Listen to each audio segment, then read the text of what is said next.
नमस्कार, मैं नीलम सिंह।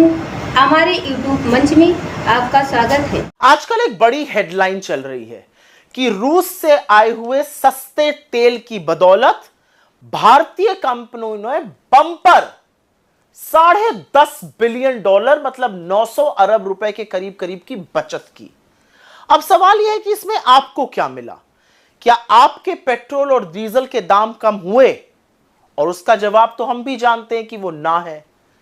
तो समझना जरूरी है कि तेल का खेल चल क्या रहा है।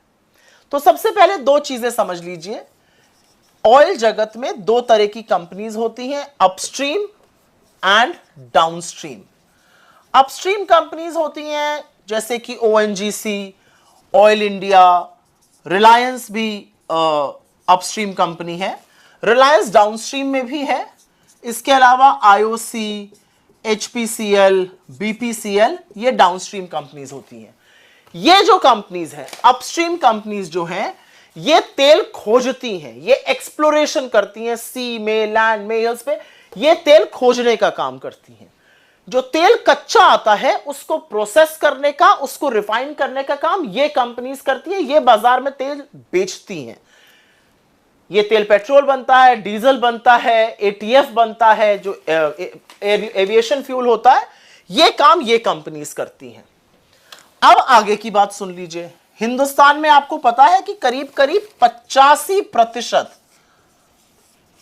85% हमारा जो क्रूड की रिक्वायरमेंट है, जो कच्चे तेल की जरूरत है, वो आयात होती है, वो इंपोर्ट होती है।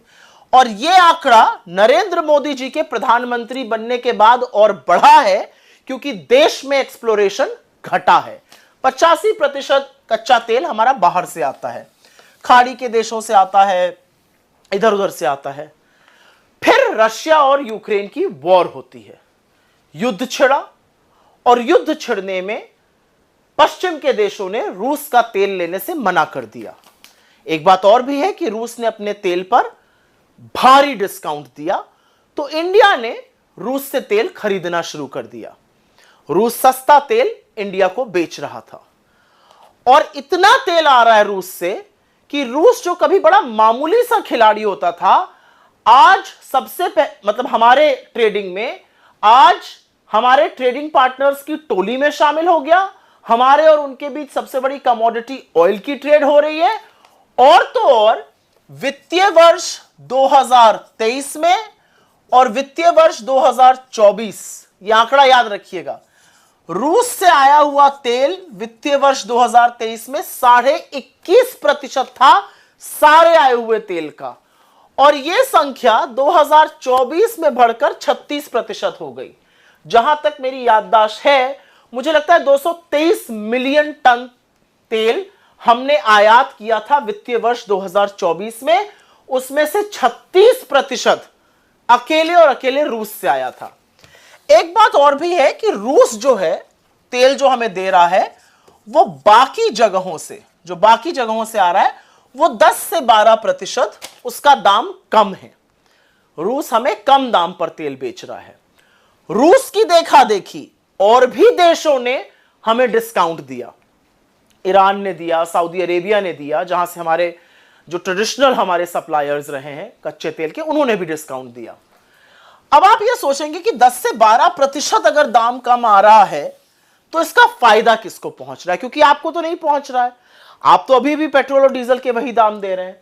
तो फायदा पहुंच रहा है 5 कंपनियों को, IOC, HPCL, BPCL, Reliance industries और नियारा एनर्जी। इन लोगों को फायदा पहुंच रहा है। इन्होंने रूस के सस्ते तेल से, केवल अभी मैं खाड़ी के देशों के डिस्काउंट वाले तेल की बात नहीं कर रही हूं, सिर्फ रूस के सस्ते तेल से इन 5 कंपनियों ने $10.5 बिलियन, फिर से पढ़िए इस फिगर को, $10.5 बिलियन मतलब 900 अरब रुपए की बंपर बचत की है। पर आपके बिल क्यों नहीं कम हुए? आपके बिल इसलिए नहीं कम हुए क्योंकि सरकार ने लगातार 13 बार एक्साइज बढ़ाई, और वो वाली बढ़ाई जो राज्यों के साथ साझा नहीं होती है। 3 बार मात्र घटाई। डीरेगुलेशन तो ये कहता है विश्व मार्केट में कच्चा तेल महंगा है तो आप ज्यादा देंगे, सस्ता है तो आप कम देंगे, लेकिन जब सस्ता होता है तो आपको राहत नहीं मिलती है। आपकी जेब पर लगातार डाका क्यों डाला जा रहा है? तेल के नाम पर मुनाफाखोरी कुछ कंपनियों को करने दी जा रही है, लोगों को राहत क्यों नहीं पहुंच रही है?